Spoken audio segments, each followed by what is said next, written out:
All right, testing. Can everybody hear me okay? All right.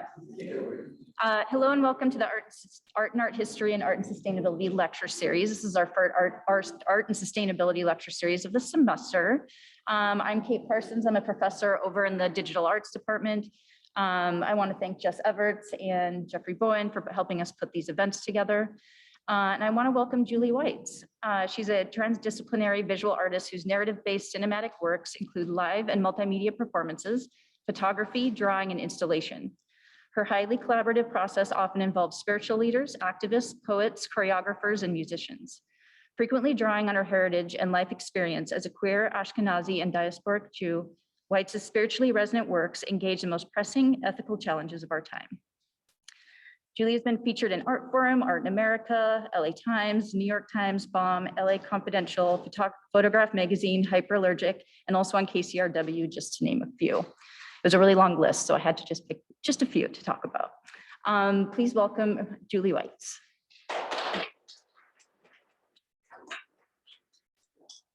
Hi, everyone. So happy to be here on this incredibly windy day. Wow. Thank you, Kate, for inviting me. So this is like kind of intimate. So as I speak, please feel free to interrupt, ask questions. I'm happy to have it be a conversation. And I'm going to focus solely on this one project where I perform as a golem, and I'll tell you all about it. And if there's time at the end, I'll show you my most recent short film that's up at the Contemporary Jewish Museum in San Francisco right now. So this is a character that I've been performing since 2017, and she's a golem. What is a golem? Does anyone here know a golem? Know what a golem mythology is? Familiar with it?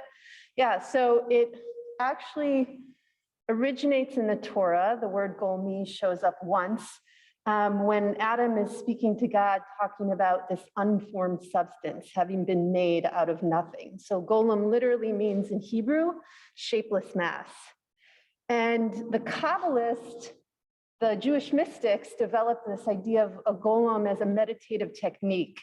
And the mythology was that out of clay, the mystics would create a creature, and it was almost like an astral projection. And centuries later, it became part of Yiddish folklore that the golem would be created to protect the Jews from state-sponsored violence. So it was sort of imagined as a justice seeker and protector for Jews in Eastern Europe and Russia. Now, the popular version of the golem was sort of imagined by German expressionists in this silent film trilogy from the 1920s called Der Golem. German non-Jewish director and actor Paul Wegener performed as the golem. So this will just kind of give you a taste of it. Previous to this, there wasn't a Jewish visual representation. It was all based in the text. But this image of the golem is kind of monstrous. And my reimagining of the golem is very different. It's sort of Chaplin-esque and very feminist in its basis and very genderqueer. So I'm showing you this just to give a sense that golem shows up in popular culture in ways that are oftentimes very removed from Jewish mythology. But for me, as a diasporic Jew, it's been very important to kind of reground it in my own heritage and history. So yeah, this is The Simpsons has a golem.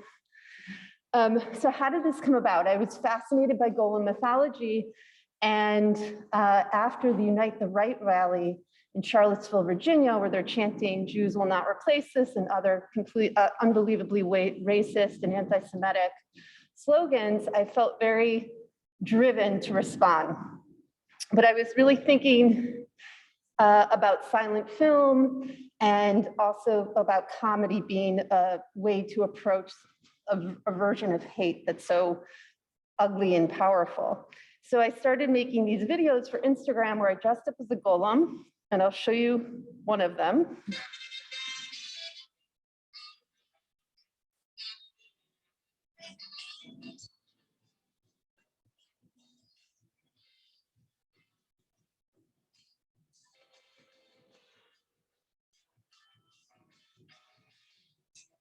So this is like very clearly riffing off what's known as the blood libel, that sort of is the basis for the original conspiracy theory that Jews would kill Christian babies to use their blood to make matzah for Passover. And surprisingly, that conspiracy continues to drive like QAnon and other conspiracy theories. And when I made these videos, they were really ridiculous and they were impulsive and they were just like an immediate expression for me, but they completely formed into what's now a 4-year project, and very much in alignment with the golem mythology, where the golem grows exponentially and supersedes their creator's control. This project has sort of become more than I could have imagined. So the first iteration of it that left Instagram was on these billboards on Sunset Boulevard, where in between advertisements, golem shows up as you're driving by. And then I created this, my first like longer length film for golem, and it's called The Great Dominatrix. So has anyone seen The Great Dictator, Chaplin's film?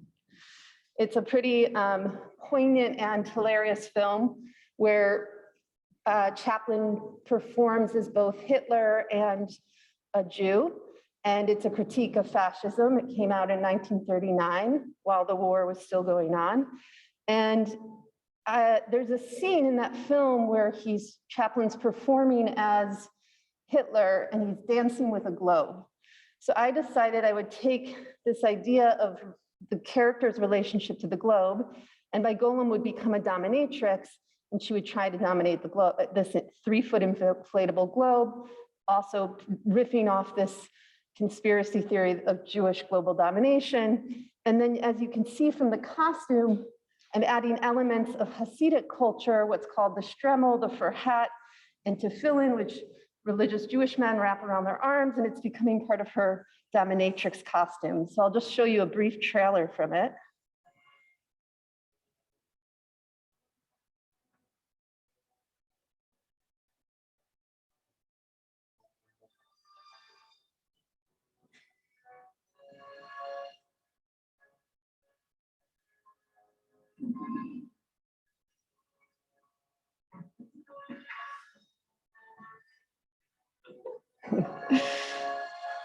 It's pretty ridiculous. And again, at this point, I'm still responding with kind of anger and humor to like what's happening with the rise of Trump's presidency, and feeling very compelled to have the character have an immediate reaction to the moments as they're occurring, these highly controversial news moments. And at a certain point, I realized I had also been doing activism through this immigrants' rights organization called Never Again, that's Jewish led and works in coalition with other immigrants' rights organizations. And I talked to these organizers and I asked if I could bring golem in as a form of political theater. And they said, yes, please, we love spectacle. This adds more to our message. And so this was the first protest she showed up. You can see her right here, golem against ice. And we sat in at an Amazon store on the west side because Amazon was web hosting a company that was collecting data on undocumented workers. So this was just the first time she shows up. Then I really collaborated with other Jewish activists. This event took place. We had been, for the year, targeting the Geo Group headquarters in Los Angeles, and Geo Group is the private prison company that runs the ICE detention facility in Adelanto, which is right outside LA in the desert. And so our prerogative was we were going to make as much noise and show up as many times as possible to basically make it that the building owners, the landlord, would want to evict Geo Group because it was creating lots of noise for the other tenants.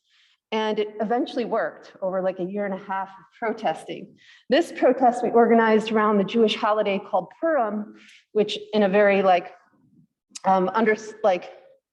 reductive way is called the Jewish Halloween, but it's much more than Halloween. But it's a time where you perform the Purim story. It's called a spiel. And so I gathered my other Jewish clowns, and we performed a spiel, and we told the story of Purim, which is a story of very much of the Jews being treated as second-class citizens, and we told that story in contemporary terms for immigrants and undocumented immigrants. And then I've also created videos for Instagram that were part of this digital campaign. So this one was called Melt Ice. And you can see here how much like silent film is an influence. The character doesn't speak. Also Yiddish theater, like kind of overperforming these certain types of Jewish expression became of interest for me. So I continued to show up in different ways in these protests. This is outside the detention facility, ICE detention facility in Adelanto, closed the camps, you can see. And then I began to get invitations to bring her into actual ritual and religious context, which was really fascinating to me. On the left is Rabbi Zach Fredman, and this is a congregation in New York City, and they asked me to participate in a ritual called Tashlich, which occurs between Rosh Hashanah, the Jewish New Year, and Yom Kippur, and it's a time where you go to a body of water and you throw breadcrumbs into the water as a way to kind of relinquish your sins or bad deeds over the past year and to start anew. So Golem led folks in that tradition. And in my research, I discovered that the Kabbalists, the Jewish mystics, had a tradition where they would take their tzitzit, which are, if you've ever noticed religious men wearing, Jewish Orthodox men wearing strings out from their clothes, those are knotted in a specific way that adds up to 613, which are the number of mitzvot, the good deeds in the Torah. There's all this numerology in Judaism. And the Kabbalist tradition was to shake the dust out of their tzitzit as a way to relinquish their sins for the year. So I made 25-foot-long tzitzit, which you can kind of see people holding on to them. And then we went down to the Hudson River and we shook them out, and also performed this for a small group in LA. So you can just get a sense.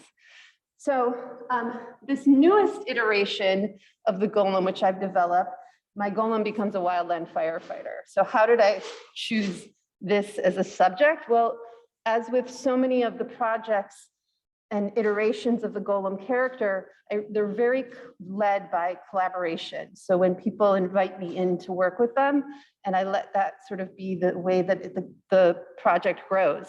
In this case, I was invited to a residency at Sagehine Creek Field Station in Tahoe National Forest on Washoe land. And this research station was basically advocating for prescribed burns as a preventative way of managing the wildfires.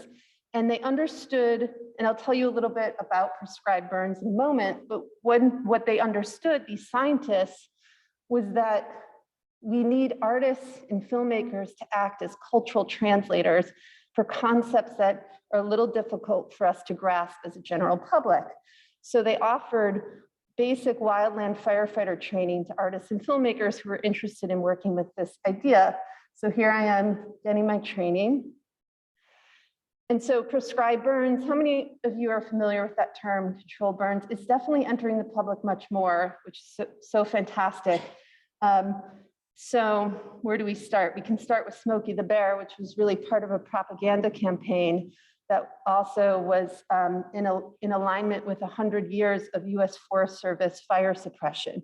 So the approach was, anytime there's a fire, put it out. And actually, the original stewards of this land, the indigenous peoples of the West, understood that fire was a part of maintaining the forest, and that fire is a regenerative tool for promoting new growth and getting rid of the fuel that no longer needs to be there, the dead tree limbs and branches. So prescribed burns are kind of return to what's known as indigenous cultural fire, but also at this point, our forests have been so mismanaged that we have to come in and do these controlled burns, and they happen at really particular moments so that they're controlled and not get out of control, right? So I was very moved by everything that I was learning in terms of progressive wildland management. And I started to think about an indigenous cultural fire and traditional ecological knowledge as it's known.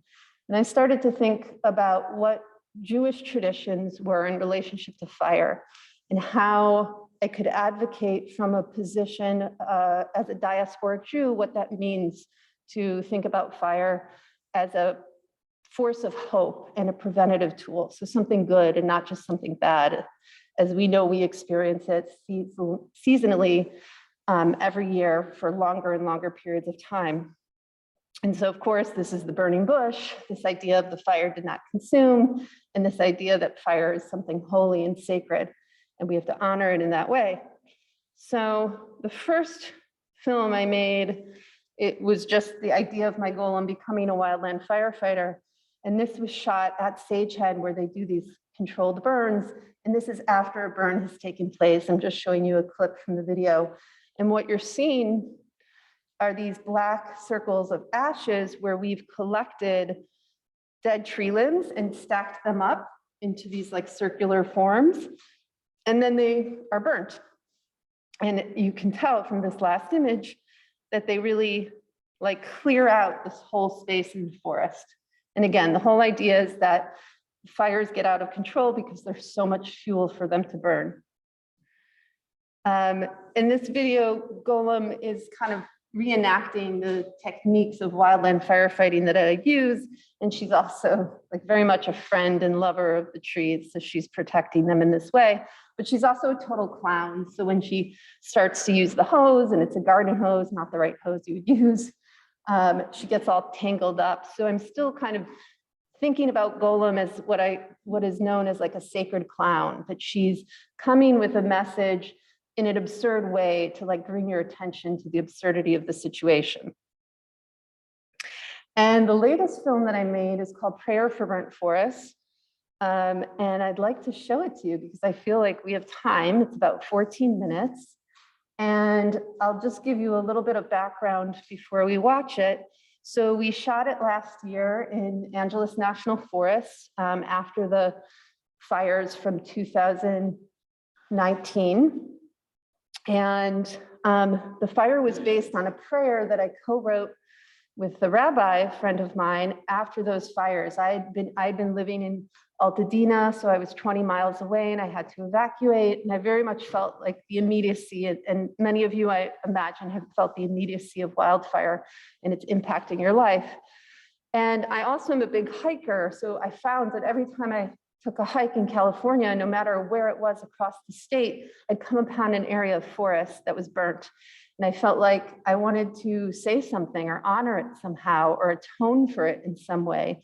And I'm starting from this position, which is a very Jewish concept, that in order to repair the world, it's known as tikkun olam in Hebrew, to repair the world, you have to first recognize what you've done wrong and repair things within yourself in order to then do that work in the world.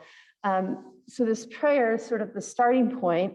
And then I created a kind of performative dance in the forest of Golem performing this prayer. So I will play it now.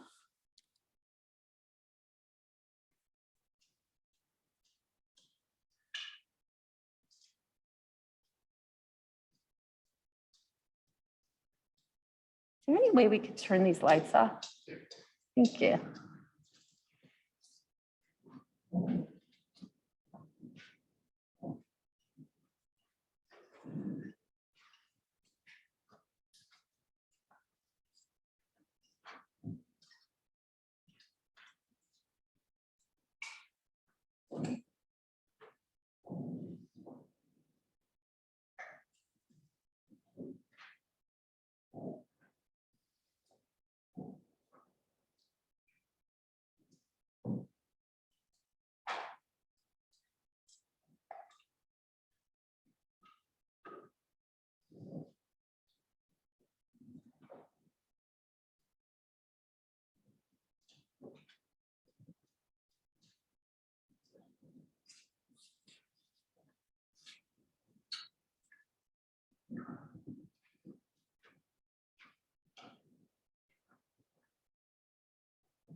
מסביב רגל יחצור עיגול באדמה וישיר לך בשם העצים חיות המים לחוש לכל האדמה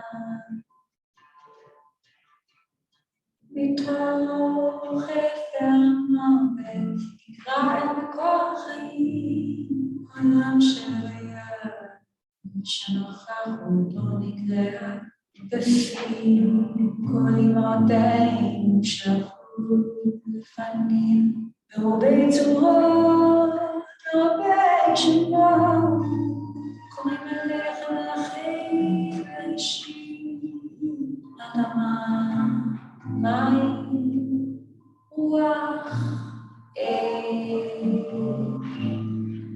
מתוך האדמה שעלינו שלנו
אנו החיים המותר ולומדים את דרכיו, שמים לב לחוקי הטבע. כל הנותן חיים נותן חיים, ואלה הם מידות של ברכה.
אנו אנשים קמים את חוכמת ילידינו,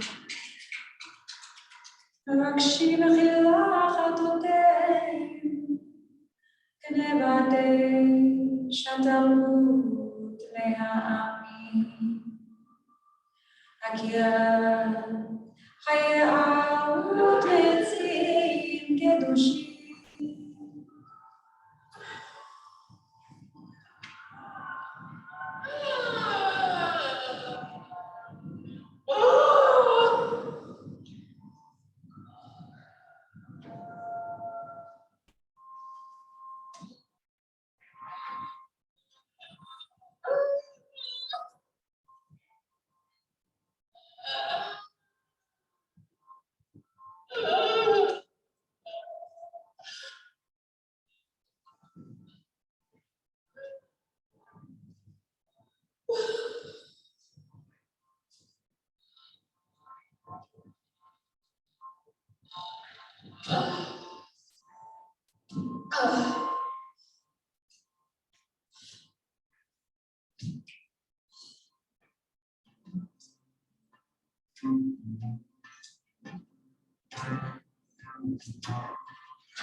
חיים צלילה לחיות, צלילה לזעם ישפרנו,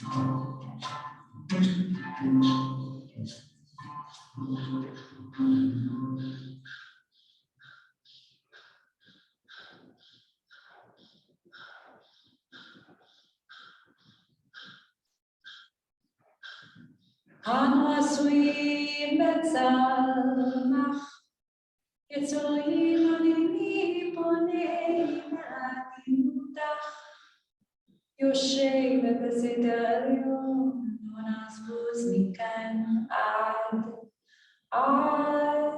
שהחיים ינועו.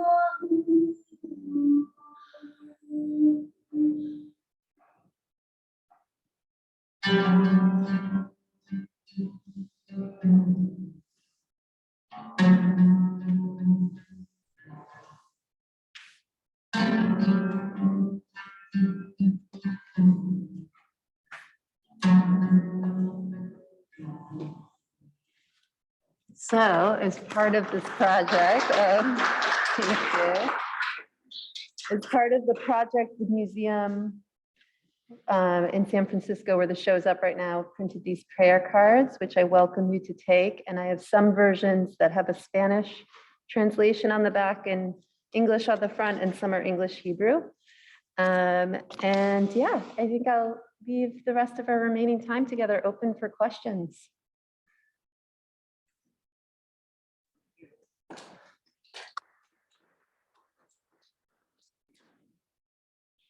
Yeah.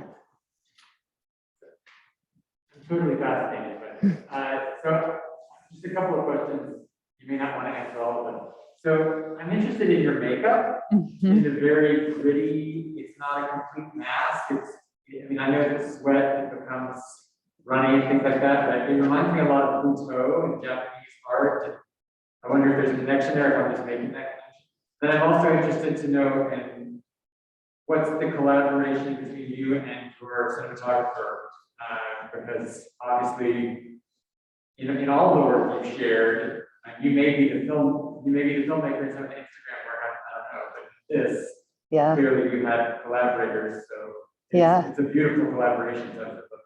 Yeah, thank you. Yeah, so the makeup, I do love Butoh, and it is an inspiration, but the immediate inspiration was the golem mythology, which the character is made of clay. So living in Los Angeles, I just went to a Hollywood makeup store and they gave me like a clay material, but then also, clay is traditionally brown, and it was really important for me to understand my whiteness and Jewishness within this character, especially as she started showing up to immigrants' rights protests, and what that kind of dualism means as being both a target of white supremacy and a benefactor of white supremacy. So that's been very important for me. And then I was also very interested in drag and the way this character is kind of genderqueer. So I was stylizing some of the makeup after that.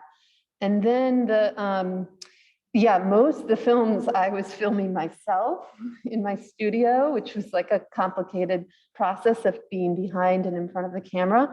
And then, but I've been gearing up to, get opportunities like this where the museum commissioned the film, and working really closely with all my collaborators, the cinematographer especially. I'm not trained in any way as a performer. As I mentioned to you, I just started taking clowning classes in the past few years, which I love. I definitely come from a clownish family where we've been performing for each other all the time, kind of like in a vaudevillian way. And I grew up in Chicago, where improv in Second City was a big influence. So as a young person, I took those classes, but I also, you can see, I practice Ashtanga yoga. So there's a lot of yoga influence. And I think that improvisation is really key. So figuring out a way with the cinematographer to kind of create scenarios where they know how to follow me in my improv movements. Yeah. Yeah, I was gonna ask about the improvisational aspect of the film and sort of how much, like in this work, how much is planned, or, you know, do you just like see that log and you're like, let's go see what happens there, or is there some general frame? Yeah, definitely. Well, it starts with me going out in the forest and like rehearsing with the trees in a sense, and really developing like, I mean, I don't know if you all are familiar with this term ecosexual, like it's having a intimate relationship with the more than human world, not strictly in a sexual sense, but in a sense that we are bodies in space in relation to the more than human world, and how do we interact and honor that? So it was a lot of time spent in forests. And then also there's this really amazing Jewish mystical tradition of meditation where the Hebrew letters represent natural elements. So you might have noticed the shin on the back of her tallis, which represents fire. And in Jewish mythology, it's in the head. And then the first letter of the alphabet, Aleph, represents air, and it's in the chest. And anyhow, I bring this up because I created different movement meditations based on those letters, which also are part of the tradition of the golem. Like you use those letters to create a golem. So it's kind of like my own mystical practice. And then definitely I wrote like a improvisational dance script that would have certain parts. So she starts out kind of scattered and jumping around like it's a playground, and she realizes the magnitude of the destruction. And so I just created like an emotional narrative to create. And then I edit the film, so I sort of figure it out as I go based on whatever footage we can get. Yeah. Yeah. I'll say this before I have to go to my office hours. I just wanted to share with you what's like halfway through, which often happens to me, like halfway through a film, it'll sneak up on me and then I'll find myself involved. And so that happened when I was watching the movie earlier. Maybe not movie, film. But so when the golem was interacting with the fallen burned tree, I got this like strong feeling of the dignity of the tree has been stripped away, which makes me sad. But it was like I realized that I had tapped into a feeling that I had when I walked through those burned patches of forest, which is like it's almost like a naked feeling because their skin is scarred, and there's like a kind of just a lack of like they've lost their dignity. So I was surprised by that, and I just wanted to share with you that was my reaction. But it also kind of hooked into something that I think I feel when I walk. I mean, if you just walk right here and see these patches of forest, but that I haven't found a way to talk about, except for in a more intellectual or, you know, like not intellectual, but heady way, rather than actually going into the feeling. Yeah. I thought that was interesting that you, I mean, we think of like humans as possessing dignity, but I like thinking of trees as possessing. Yeah, that's so beautiful. Thank you for sharing that. I can feel the emotional intensity of that. And that's definitely, you know, I mean, there's this notion of eco-grief that we're just forming language around, but this is something I've been trying to embed in the character's performance, is how do we express this utter grief and sadness that we feel at this destruction, which culturally we really haven't named, and collectively we don't have a means of processing it yet. And then it was improvisational that I ended up taking the tallis, which is like a prayer shawl, and putting it on the trunk of the tree and feeling like the figure was a body. Just exactly. Yeah. Yeah. And another point of inspiration is David Abram's book, The Spell of the Sensuous, which was written in the 90s, but it's a similar idea of acknowledgement of the dignity of the more than human world and how we're integral to it. Yeah. The Spell of the Sensuous.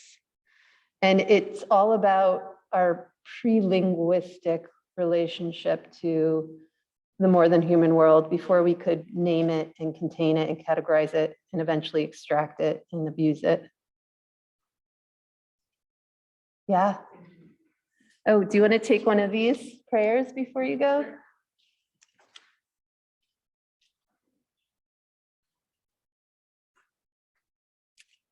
Yeah.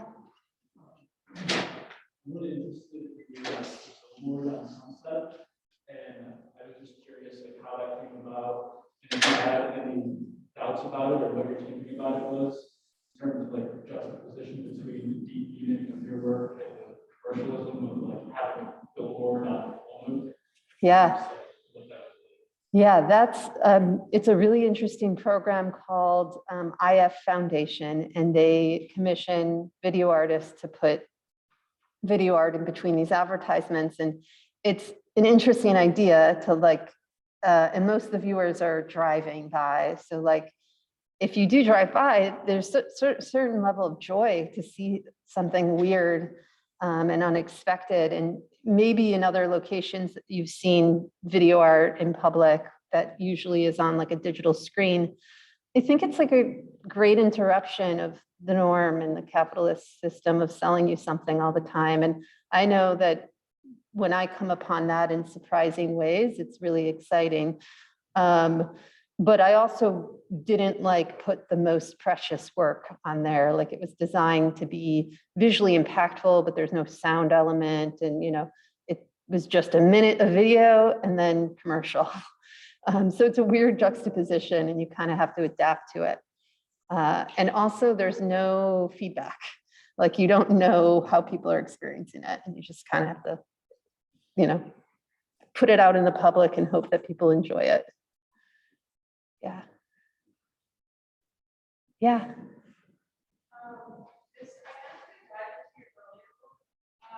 A lot of your videography that has to do with like the touching of the hair and like lots of different lights with like backgrounds. Was film, were short films always your medium? And like, how did that also like, I guess I just want to see the link between your earlier work and this. Yeah. And how you got there. Yeah, great question. And I so rarely include that work anymore in my talks, but I appreciate you bringing it up. Yeah, I did this big show, Touch Museum, that was like a 9-channel installation and 3,000 square foot, and you get totally immersed. And the idea was kind of related to ASMR in 2015 before it became like a corporate phenomenon. I was so intrigued by the idea that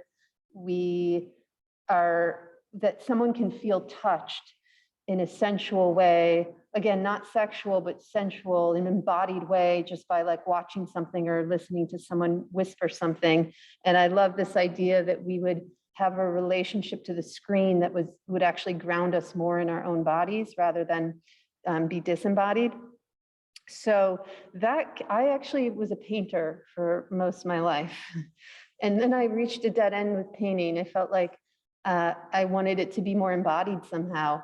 And so I started working in video and performance because I felt like it's more ubiquitous, more people can access it. And if I include myself, then it's inherently going to be embodied somehow.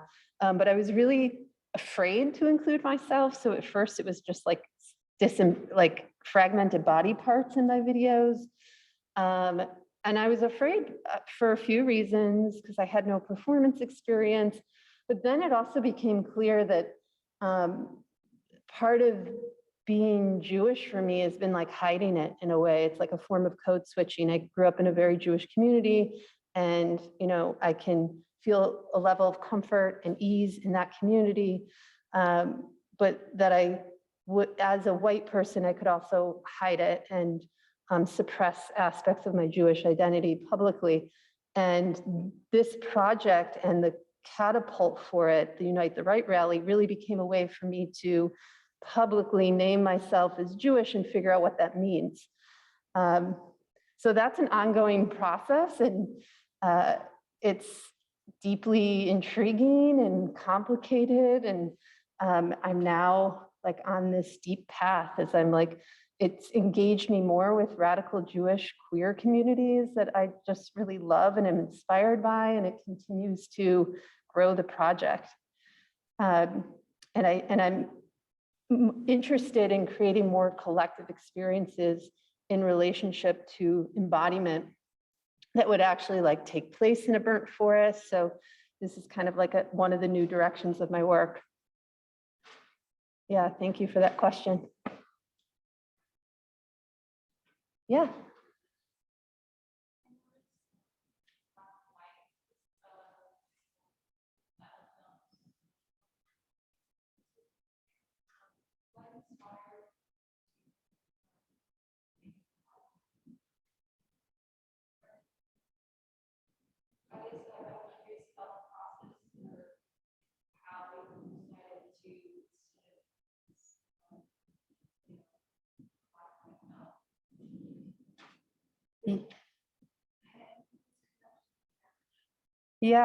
Yeah. Well, again, I was a painter and my first videos are very colorful because I love color, but it was using colored light. And then it felt important because silent film was such a reference for me in the beginning to really keep it black and white. And then, yeah, then I mean, once like with this film, it had to be in color because you had to see the contrast of the devastation and then the little sproutings of green against the blue sky. But color is really important to me. And yeah, so I don't know if that fully, yeah. Different, different contexts for color and different purposes, intentions. Yeah. So what's next for the Yeah. Although I do think with this next project, she's going to come to a close.